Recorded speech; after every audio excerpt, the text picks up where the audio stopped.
Nah, kita sudah bicara evaporasi, kita sudah bicara transpirasi ya.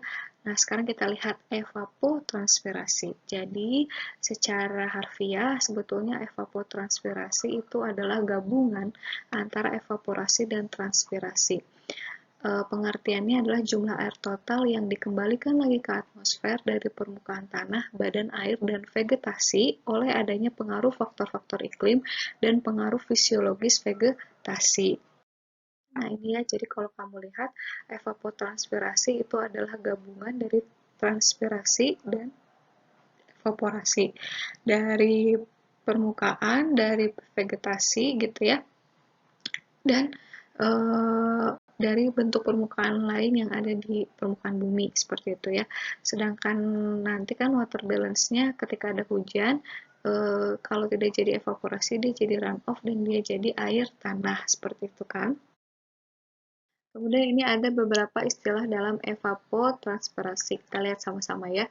Yang pertama adalah evapotranspirasi atau evaporasi total. Itu tadi kita sudah tahu ya, peristiwa evaporasi dan transpirasi yang terjadi bersama-sama.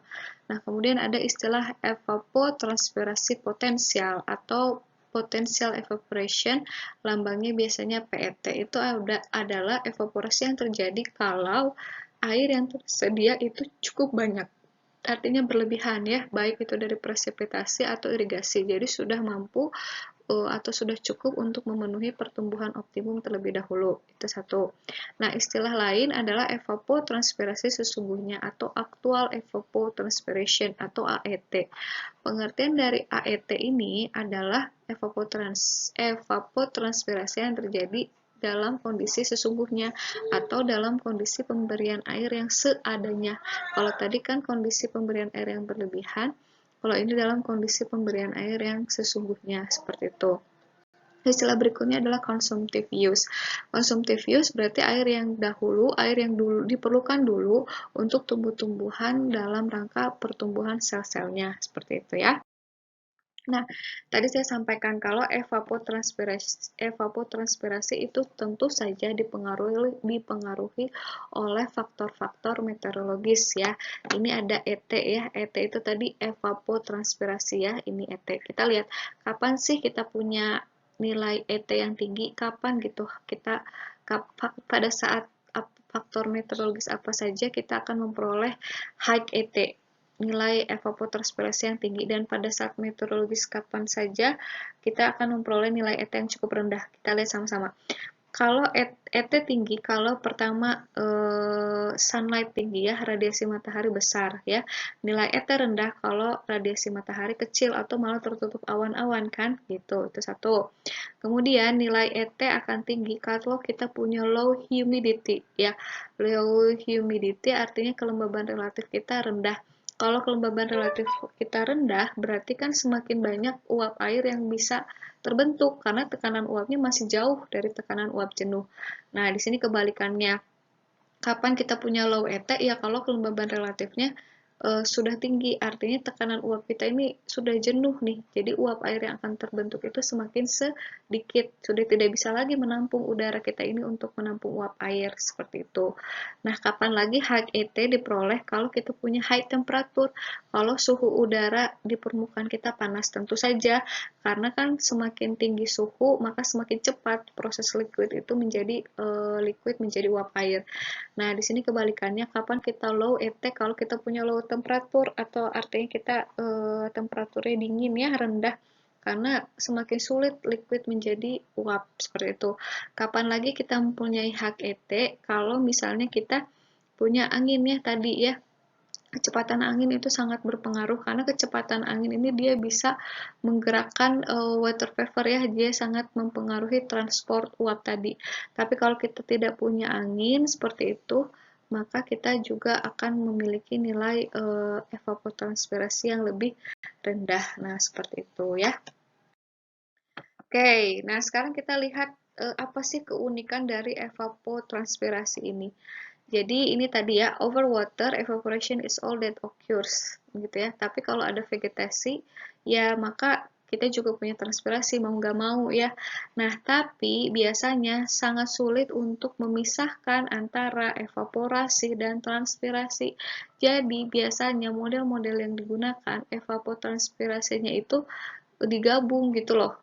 Jadi biasanya kita menyamakan antara evapotranspirasi, kita samakan dengan nilai evaporasi, misalnya seperti itu. Jadi jarang gitu dalam satu perhitungan, dalam satu model, kita memisahkan gitu mereka berdua, evaporasi dan transpirasi. Biasanya kita gabung saja langsung nilainya ET misalnya, seperti itu. Jadi evapotranspirasinya itu digabungkan ya. Nah, ini tadi sama ya. Jadi many models itu banyak model mensimplifikasikan evaporasi ya. Jadi nilai evaporasinya justru yang diestimasi untuk mendapatkan evapotranspirasi. Kadang kalau misalnya kita berhadapan, ini tadi saya sudah sampaikan ya, kalau kita berhadapan dengan model yang tidak ingin mensimulasikan long term, jadi misalnya hanya ingin melihat periode debit banjir 5 tahun, 10 tahun, kita kadang ET-nya ini kita ignore ya. Jadi ET-nya itu tidak masuk dalam perhitungan atau tidak masuk dalam pertimbangan karena dengan asumsi bahwa pengaruhnya itu sangat kecil gitu. Terutama untuk yang short term model ya. Seperti tadi nilai periode banjir misalnya yang hanya dalam waktu-waktu tertentu gitu ya, bukan yang sifatnya long term. Itu ya. Jadi itu beberapa keunikan dari evapotranspirasi. Kadang dia sulit dipisahkan dan kadang dia juga bisa diabaikan ya. Nah, sekarang kita lihat, ini sebetulnya sudah saya sampaikan tadi ya. Kamu harus tahu apa perbedaan PET, potensial evapotranspirasi, dan AET, aktual evapotranspirasi. Evapotranspirasi potensial adalah evapotranspirasi yang dapat terjadi kalau kondisi air yang tersedia itu sangat berlebihan. Jadi, tersedia airnya ini cukup banyak. Jadi, tanaman ini sudah bisa dulu melakukan konsumtif use-nya ini terpenuhi dulu, baru dia melakukan transpirasi. Nah, tapi apa bedanya dengan evapotranspirasi aktual? Kalau misalnya evapotranspirasi aktual ini terjadi kalau jumlah air tidak berlebihan atau terbatas. Jadi, evapotranspirasi aktual adalah evapotranspirasi yang terjadi pada kondisi air yang tersedia terbatas. Seperti itu ya. Ini dengan kondisi air berlebihan, kalau evapotranspirasi aktual dengan kondisi air yang terbatas. Akan masuk ke perhitungan PET ya, atau Potential Evapotranspiration. Jadi biasanya yang kita hitung itu adalah nilai PET-nya. Di sini ada dua metode yang akan saya sampaikan untuk menghitung nilai PET, yaitu metode Thorne-White dan metode Blendick-Riddle. Nah, kamu perhatikan ya masing-masing untuk metode Thorne-White dan metode Blendick-Riddle. Metode Thorne-White. Jadi Thorne-White itu nama orang ya. Thorne-White telah mengembangkan suatu metode untuk memperkirakan besarnya evapotranspirasi potensial dari data klimatologi yang ada. Sebetulnya data klimatologi tersebut khususnya adalah suhu udara ya, suhu udara rata bulanan. Standarnya yang diberlakukan suhu udara 1 bulan ada 30 hari, dan lama penyinaran adalah 12 jam dalam 1 hari.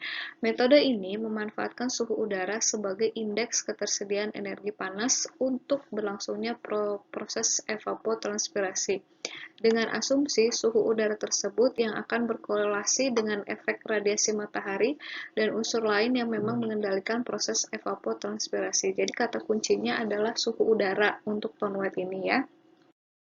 Nah, ini adalah rumus PET untuk metode Thorne-White itu 1,6 dikali dalam kurung 10 dikali T. T-nya ini adalah temperatur udara tiap bulan masing-masing berapa? Temperatur rata-rata udara bulanan masing-masing bulan dibagi dengan I. I-nya ini adalah indeks panas tahunan. Tutup kurung konstanta A. Nah, jadi pertama yang kita cari adalah I-nya dulu. Nah, yang kita ketahui itu sebetulnya adalah suhu udara rata-rata tiap bulan. Nah, jadi suhu udara rata-rata tiap bulan kita bagi 5, kita pangkat 1,514 seperti itu. Nanti kita dapat indeks panas tahunan tiap bulan. Setelah itu kita jumlahkan dari bulan Januari sampai bulan Desember indeks panas tahunannya, lalu kita gunakan nilai I tersebut untuk menghitung nilai A. Ya, A itu adalah konstanta yang kita perlukan untuk menghitung nilai PET tadi ya. Nah, setelah kita dapat nilai I, kita kita menghitung nilai A dengan nilai I, baru kita menghitung nilai PET untuk masing-masing bulan. Seperti itu. Kita lihat contoh soalnya. Nah, misalnya diketahui temperatur bulanan seperti tabel di bawah ini. Kita punya dari bulan Januari sampai bulan Desember, kita punya temperatur rata-rata bulanan sekian ya, dari Januari sampai Desember. Lokasi studi tersebut terletak pada garis lintang 10 derajat lintang utara. Nah, ini gunanya untuk apa? Ini gunanya untuk faktor pengali ya, atau faktor koreksi. Yang ditanya adalah hitunglah evapotranspirasi potensial bulanan. Kita lihat ya. Jadi pertama yang harus kita hitung adalah I ya, indeks. Nah, ini sebentar, ini adalah faktor pengali. Tadi faktor pengali kita di 10 derajat lintang utara ya. Jadi ini faktor pengali sesuai dengan posisi koordinatnya. Kalau soal ini kan di 10 derajat lintang utara, jadi ini faktor pengali untuk nilai PET di setiap bulan. Nanti kita pakai ya di sini. Nah, ini. Jadi, langkah pertama yang harus kita hitung adalah nilai I atau indeks panas untuk setiap bulan ya. Nah, tadi kan kita sudah tahu ini bulan, kemudian suhu rata-rata di setiap bulan, kemudian kita menghitung nilai I-nya untuk setiap bulan. Caranya tadi T, suhu di sini dibagi 5, pangkat 1,514. Tadi T-nya kita peroleh di rata-rata bulan Januari ya, misalnya 26,2, berarti masukin ke rumus ini, kita akan memperoleh nilai I sama dengan 12,28. Udah. Nah, setelah kamu peroleh untuk setiap bulan, dari Januari sampai Desember, nilai I-nya kita akan peroleh indeks panas tahunan. Jadi dijumlahkan nanti. Nah, jumlahnya disum, untuk semua ini kita akan memperoleh indeks panas tahunan. Indeks panas tahunan yang kita peroleh untuk kondisi ini atau soal ini adalah 151,31. Setelah kita dapat I, langkah I atau indeks panas tahunan, langkah berikutnya adalah kita harus mencari nilai konstanta A. Di sini ya, kita harus mencari nilai konstanta A dari rumus 1.3 di 2 slide sebelumnya tadi ya. Nah, sebetulnya nilai A itu, kalau kamu lihat, nanti kalau kamu hitung, itu dia dipengaruhi atau diperoleh dari nilai I juga gitu loh, yang 151,31 ini. Nanti setelah dihitung, kamu akan memperoleh nilai A kurang lebih sekitar 3,773. Udah, setelah kamu punya nilai I, kamu punya nilai A, maka boleh kita menghitung nilai ET, atau sebetulnya ini PET ya, potensial evapotranspirasinya ya, untuk setiap bulan. Jangan lupa nilai ini rumusnya ya, 1,6 dikali dalam kurung 10 kali T dibagi I dalam kurung pangkat A-nya tadi 3,773, I-nya ini I panas tahunan ya. Indeks panas tahunan yaitu 151,31. Kamu hanya merubah nilai T-nya saja untuk setiap bulan. Nanti kamu cek, kamu akan memperoleh nilai PET untuk setiap bulan adalah sekian. Nah, setelah itu jangan lupa tadi kita sudah melihat faktor pengali. Faktor pengali ini tadi ditentukan oleh kondisi geografis ya, 10 derajat lintang utara. Jadi untuk setiap bulan ini faktor pengalinya. Nah, setelah itu kita akan memperoleh nilai ET koreksi. ET koreksi ini berarti ET hasil hitung dikali dengan faktor pengali yang tadi. Setelah itu kita setiap bulan akan memperoleh ET koreksi, satuannya cm. Dan ET dalam tahunan, evapotranspirasi potensial dalam 1 tahun itu sebesar ini ya, kita jumlahkan untuk setiap bulan, yaitu 168,79 cm. Seperti itu ya. Oke. Kemudian, metode yang kedua adalah metode Blenny-Criddle. Nah, Blenny-Criddle ini, dia memperkirakan besaran evapotranspirasi potensial pada awalnya dengan memperkirakan konsumtif use tadi ya, konsumsi air irigasi di Amerika Serikat. Nah, jadi apa faktor meteorologis yang dipakai? Itu adalah suhu dan lamanya penyinaran matahari ya. Nah, ini persamaannya. Criddle itu digunakan untuk menghitung evapotranspirasi potensial berdasarkan data temperatur dan lama penyinaran matahari. Metode ini sebetulnya banyak dilakukan atau digunakan untuk memperkirakan kebutuhan air konsumtif tanaman. Jadi, sebetulnya metode Blenny-Criddle ini ujungnya untuk melihat evapotranspirasi potensial itu sebagai kebutuhan air konsumtif untuk suatu tanaman ya. Nah, persamaan Blaine Creedle itu sendiri adalah F sama dengan P dalam kurung 0,46 dikali T ditambah 8,13. T-nya ini adalah temperatur ya, nanti temperatur udara rata berapa dalam bulan ya. Nah, kemudian P-nya ini adalah persentase rata dari jumlah jam siang bulanan dalam setahun. Jadi ada berapa sih rata-rata persentase jumlah jam siang bulanan dalam setahun. Nah, biasanya ini dari suatu tabel ya. Tabelnya ini dilihat dari tergantung juga pada koordinatnya masing-masing, koordinat lokasi masing-masing. Nah, kemudian setelah kita tahu F, kita akan menghitung nilai evapotranspirasi tanaman referensi atau ETO. Rumusnya ini ya, A ditambah B dikali F. Nanti saya akan jelaskan bahwa A tambah B ini dari suatu kurva ya. Kurva yang ditentukan dari kelembaban relatifnya, kecepatan anginnya, seperti itu ya. Nah, setelah dapat ETO, maka kita akan menghitung nilai ETC. ETC ini sebetulnya penghasil kali dari KC dikali dengan ETO yang tadi. KC ini adalah koefisien tanaman, jadi tergantung pada tanaman, kebutuhan airnya itu dipengaruhi oleh jenis tanamannya itu apa ya. Nah, ini tadi yang saya sampaikan, ini adalah faktor P dalam metode Blaine Creedle atau presentasi rata-rata jam siang bulanan dalam setahun. Biasanya ditentukan dari posisi koordinatnya ya. Misalnya kita punya suatu lokasi di 10 derajat, ini lintang utara lintang selatan ya. 10 derajat lintang utara, dan kita diminta menghitung nilai ETC, kebutuhan konsumtif tanaman, kebutuhan air tanaman di bulan Maret misalnya. Berarti kita akan pakai nilai P sebesar 0,27 nanti ya. Itu untuk P. Nah, kemudian ini nilai untuk KC.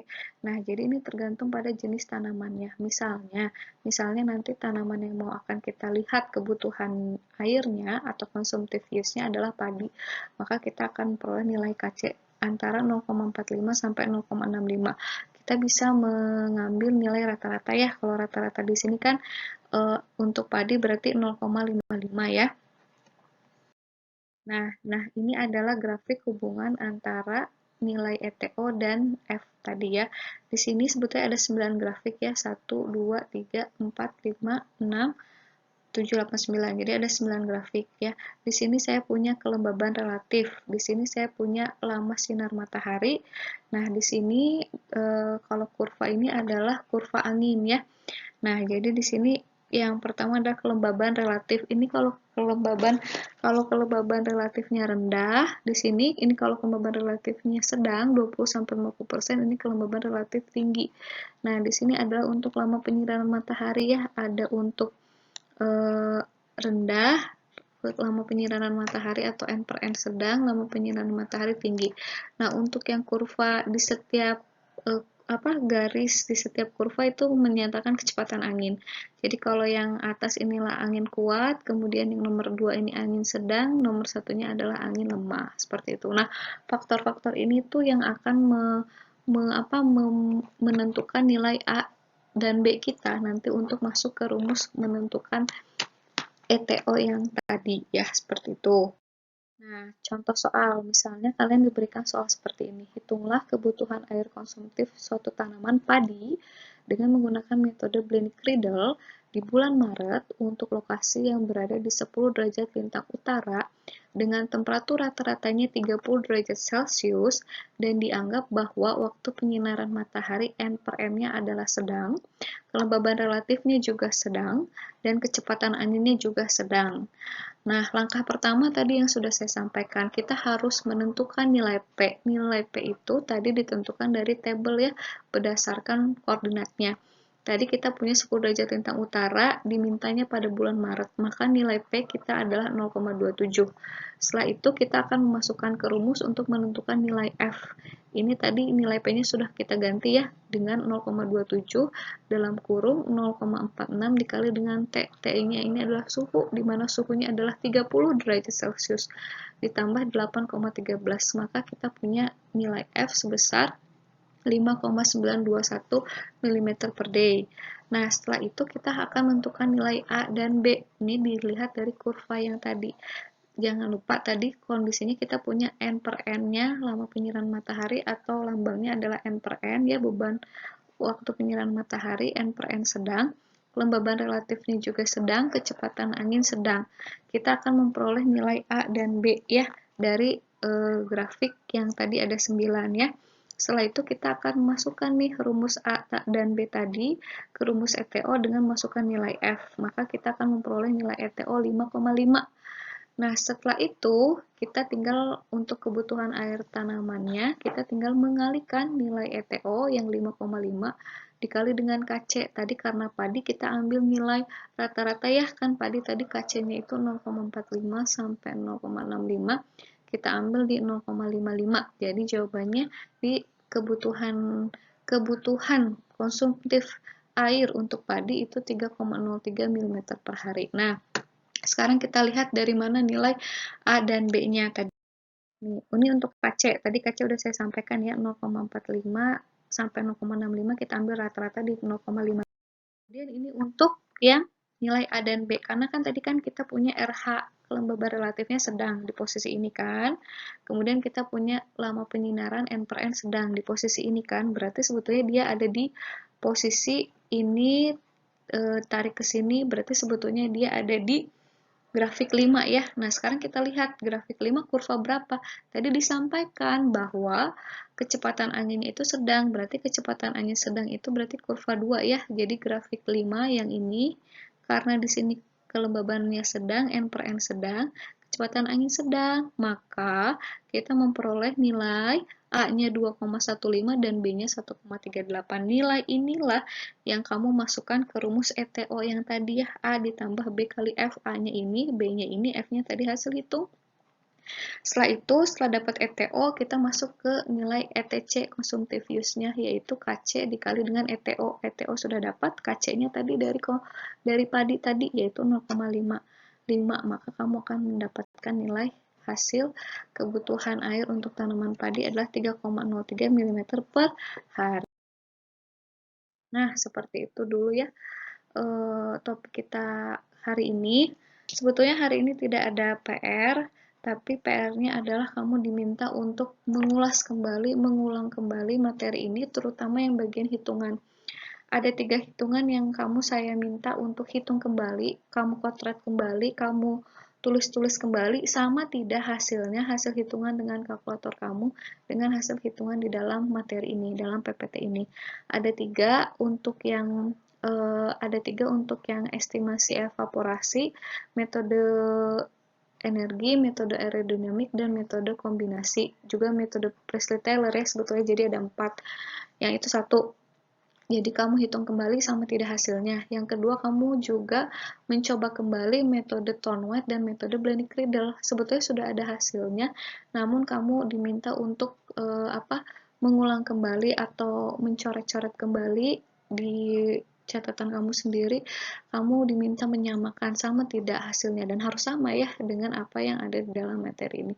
Sekian materi untuk evapotranspirasi, nanti kita bertemu lagi di materi berikutnya. Wassalam.